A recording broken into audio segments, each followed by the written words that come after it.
নমস্কাৰ এণ্ড স্বাগতম জনালো আমাৰ উইকলি কাৰেণ্ট এফেয়াৰৰ ভিডিঅ'টোলৈ। এই ভিডিঅ'টোত আমি আলোচনা কৰিম যোৱা 9 নৱেম্বৰৰ পৰা 15 নৱেম্বৰৰ ভিতৰত সপ্তাহটোত ঘটি যোৱা অসমৰ বিভিন্ন ঘটনাৱলীৰ লগত জড়িত কেইটামান ইম্পৰ্টেণ্ট কুৱেশ্যন। যদি ভিডিঅ'টো চাই ভাল পায় তেতিয়াহ'লে ভিডিঅ'টো যদি লাইক কৰি দিব আৰু আমাৰ চেনেলটো যদি এতিয়ালৈকে ছাবস্ক্ৰাইব কৰা নাই তেতিয়াহ'লে চেনেলটো ছাবস্ক্ৰাইব কৰি ৰাখিব নেক্সট আপডেট পাবলৈ। আজি আমাৰ প্ৰথম কুৱেশ্যনটো হ'ব ইয়ৎকতা আন্তৰ্জাতিক চলচ্চিত্ৰ আৰু সাহিত্য মহোৎসৱ 2025ত ভাৰতীয় চুটি ছবি শাখাত শ্ৰেষ্ঠ পৰিচালকৰ সন্মান কোনে লাভ কৰে? প্ৰশ্নটো সুধিছে ইয়ৎকতা ইণ্টাৰনেশ্যনেল চলচ্চিত্ৰ আৰু সাহিত্য মহোৎসৱ 2025ত কোনে চুটি ছবি শাখাত শ্ৰেষ্ঠ পৰিচালকৰ অৰ্থাৎ ডাইৰেক্টৰৰ সন্মান লাভ কৰে? আৰু এই কুৱেশ্যনটোৰ এনচাৰ হৈ যাব option number C, doctor Parthasarathi Mahanta.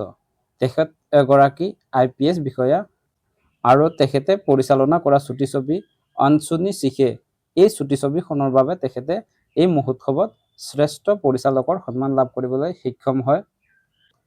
ইয়াৰ পিছত নেক্সট কুৱেশ্যনটো হ'ব প্ৰথম লন ভল বিশ্বকাপত অসমৰ উৎপল বসুমতাৰীয়ে কি পদক লাভ কৰিবলৈ সক্ষম হয়? 2025 চনত বিশ্বৰ প্ৰথমটো লন ভল বিশ্বকাপ প্ৰতিযোগিতা অনুষ্ঠিত হয়। তাত অসমৰ উৎপল বসুমতাৰীয়ে চিলভাৰ মেডেল লাভ কৰিবলৈ সক্ষম হয়। সেয়েহে আমাৰ ইয়াৰ ৰাইট এনচাৰটো হৈ যাব অপশ্যন নম্বৰ বি, ৰূপৰ পদক। আৰু এই বিশ্বকাপ প্ৰতিযোগিতাখন মালয়েছিয়াৰ কুৱালালামপুৰত অনুষ্ঠিত হয়। প্ৰতিযোগিতাৰ পেৰা শাখাত উৎপল বসুমতাৰীয়ে ৰূপৰ পদক লাভ কৰে। এই প্ৰতিযোগিতাখনত উৎপল বসুমতাৰীৰ উপৰিও অৰ্জুন বঁটা বিজয়ী নয়নমণি শইকীয়া আৰু পুতুল সোণোৱালেও অংশগ্ৰহণ কৰিছিল। ইয়াৰ পিছত 3 নম্বৰ কুৱেশ্যনটো হ'ব ভাৰতীয় বায়ু সেনাৰ 93তম প্ৰতিষ্ঠা দিৱস উপলক্ষে ক'ত বিশেষ এয়াৰ শ্ব' প্ৰদৰ্শন কৰা হয়? আৰু ইয়াৰ এনচাৰটো হৈ যাব অপশ্যন নম্বৰ ডি, গুৱাহাটী। গুৱাহাটীৰ লাচিত ঘাটত এই বিশেষ এয়াৰ শ্ব' প্ৰদৰ্শনীটো প্ৰদৰ্শন কৰা হয়। ইম্পৰ্টেণ্ট পইণ্ট, যোৱা 9 নৱেম্বৰত গুৱাহাটীৰ লাচিত ঘাটত এই অনুষ্ঠানটি অনুষ্ঠিত কৰা হয়। ভাৰতীয় বায়ু সেনাৰ প্ৰতিষ্ঠা হৈছিল 8 অক্টোবৰ 1932 চনত। ভাৰতীয় বায়ু সেনাৰ মুখ্য কাৰ্যালয় যদি সোধে এনচাৰটো হ'ব নতুন দিল্লী, অৰ্থাৎ নতুন দিল্লীত ভাৰতৰ বায়ু সেনাৰ মুখ্য কাৰ্যালয় অৱস্থিত। ভাৰতীয় বায়ু সেনাৰ বৰ্তমান চিফ কোন বুলি সোধে তেতিয়া ইয়াৰ এনচাৰটো হৈ যাব অমৰপ্ৰীত সিং। অমৰপ্ৰীত সিং হ'ল ভাৰতীয় বায়ু সেনাৰ বৰ্তমান চিফ। ইয়াৰ পিছত 4 নম্বৰ কুৱেশ্যনটো হ'ব শেহতীয়াকৈ হৈ যোৱা ISSF বিশ্ব চেম্পিয়নশ্বিপৰ পুৰুষৰ 10 মিটাৰ এয়াৰ পিষ্টল শাখাত কোনে সোণৰ পদক লাভ কৰিবলৈ সক্ষম হয়? আৰু ইয়াৰ এনচাৰটো হৈ যাব অপশ্যন নম্বৰ এ, সম্ৰাট ৰাণা। ভাৰতৰ সম্ৰাট ৰাণাই শেহতীয়াকৈ অনুষ্ঠিত হৈ যোৱা ISSFৰ বিশ্ব চেম্পিয়নশ্বিপৰ পুৰুষৰ 10 মিটাৰ শাখাৰ পিষ্টল শাখাত সোণৰ পদক লাভ কৰিবলৈ সক্ষম হয়। আৰু এই কৃতিত্ব অৰ্জন কৰা তেখেত একমাত্ৰ ভাৰতীয়। শেহতীয়াকৈ এই প্ৰতিযোগিতাখন ইজিপ্তৰ ৰাজধানী অৰ্থাৎ কেপিটেল চহৰ কাইৰোত এই প্ৰতিযোগিতাখন অনুষ্ঠিত হয়। আৰু এই প্ৰতিযোগিতাত ভাৰতৰ সম্ৰাট ৰাণাই সোণৰ পদক লাভ কৰিবলৈ সক্ষম হয়। আৰু এই সন্মান লাভ কৰা তেখেত হ'ল একমাত্ৰ ভাৰতীয়।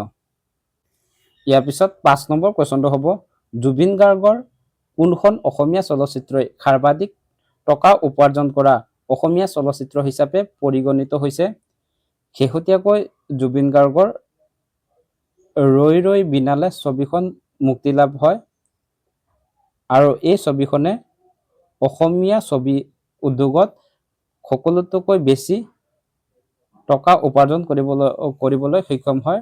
সেয়েহে আমাৰ ইয়াৰ ৰাইট এনচাৰটো হৈ যাব অপশ্যন নম্বৰ চি, ৰৈ ৰৈ বিনালে। মন যায় ছবিখন আছিল জুবিন গাৰ্গৰ প্ৰথমখন চলচ্চিত্ৰ। ইয়াৰ উপৰিও অনামিকা আছিল জুবিন গাৰ্গৰ প্ৰথমখন এলবাম। শেহতীয়াকৈ মুক্তি লাভ কৰা জুবিন গাৰ্গৰ শেষৰখন ছবি ৰৈ ৰৈ বিনালে চলচ্চিত্ৰখন অসমীয়া চলচ্চিত্ৰৰ সৰ্বাধিক ধন উপাৰ্জন কৰা চলচ্চিত্ৰ হিচাপে পৰিগণিত হৈছে। আৰু ছবিখন মুক্তি লাভ হয় 31 অক্টোবৰ 2025ত। আৰু এই ছবিখনৰ পৰিচালনা কৰে ৰাজেশ ভূঞা, অৰ্থাৎ এই ছবিখনৰ পৰিচালক আছিল ৰাজেশ ভূঞা। ইয়াৰ পিছত 6 নম্বৰ কুৱেশ্যনটো হ'ব অসম মালা আঁচনিটো কিহৰ লগত জড়িত? অসম মালা আঁচনিটো অসম চৰকাৰৰ এটা আঁচনি আৰু এই আঁচনিৰ অধীনত অসমৰ বিভিন্ন কেঁচা ৰাস্তা পদূলি বা দলংসমূহ নিৰ্মাণ কৰা হয়। সেয়েহে আমাৰ ইয়াৰ ৰাইট এনচাৰটো হৈ যাব অপশ্যন নম্বৰ এ, পকী ৰাস্তা আৰু দলং নিৰ্মাণ। অসম মালা আঁচনি প্ৰথমবাৰ 2021 চনত আৰম্ভ কৰা হয়। যোৱা 14 নৱেম্বৰত অসমৰ কেবিনেটত এই আঁচনিৰ তৃতীয়টো সংস্কৰণ অৰ্থাৎ 3.0 অনুমোদন জনোৱা হয়। অসম মালা আঁচনিটোৰ 3.0 অধীনত ৰাজ্যৰ 34খন জিলাৰ 883 কিলোমিটাৰ 883 কিলোমিটাৰ পকী ৰাস্তা আৰু 36খন পকী দলং নিৰ্মাণৰ কাম হ'ব। ইয়াৰ পিছত 7 নম্বৰ কুৱেশ্যনটো হ'ব প্ৰতি বছৰে ৰাষ্ট্ৰীয় শিশু দিৱস কেতিয়া পালন কৰা হয়? নেশ্যনেল চিলড্ৰেনছ ডে কেতিয়া পালন কৰা হয়? আৰু ইয়াৰ ৰাইট এনচাৰটো হৈ যাব অপশ্যন নম্বৰ ডি, 14 নৱেম্বৰ। প্ৰতি বছৰে 14 নৱেম্বৰত ৰাষ্ট্ৰীয় শিশু দিৱস পালন কৰা হয়। এই দিৱস ভাৰতৰ প্ৰথমগৰাকী প্ৰধানমন্ত্ৰী পণ্ডিত জৱাহৰলাল নেহৰুৰ জন্মদিন উপলক্ষে পালন কৰা হয়। ইয়াৰ পিছত 8 নম্বৰ কুৱেশ্যনটো হ'ব শেহতীয়াকৈ কাক APSCৰ নতুন অধ্যক্ষ হিচাপে নিযুক্তি দিয়া হয়? ইয়াৰে 4টা অপশ্যনৰ ভিতৰত ৰাইট এনচাৰটো হৈ যাব option number B, Parbati Thaosen. Parbati Thaosen এগৰাকী প্ৰাক্তন IAS বিষয়া আৰু তেখেতক নতুনকৈ APSCৰ অধ্যক্ষ হিচাপে নিযুক্তি দিয়া হয়। যোৱা 5 নৱেম্বৰত APSCৰ নতুন অধ্যক্ষ হিচাপে পাৰ্বতী থাউচেনক নিযুক্তি দিয়া হয়। ইয়াৰ আগতে APSCৰ অধ্যক্ষ আছিল দেৱৰাজ উপাধ্যায় আৰু APSCৰ প্ৰথম যদি অধ্যক্ষ কোন আছিল সেই বুলি সোধে ইয়াৰ এনচাৰটো হৈ যাব মিষ্টাৰ জেমছ হেজেলেট। মিষ্টাৰ জেমছ হেজেলেট আছিল APSCৰ প্ৰথমগৰাকী চেয়াৰমেন অৰ্থাৎ অধ্যক্ষ। APSCৰ ফুল ফৰ্ম অৰ্থাৎ সম্পূৰ্ণ ৰূপটো হৈ যাব এনেধৰণৰ আসাম পাব্লিক চাৰ্ভিচ কমিশ্যন আৰু APSC গঠন হৈছিল 1937 চনৰ 1 এপ্ৰিলত।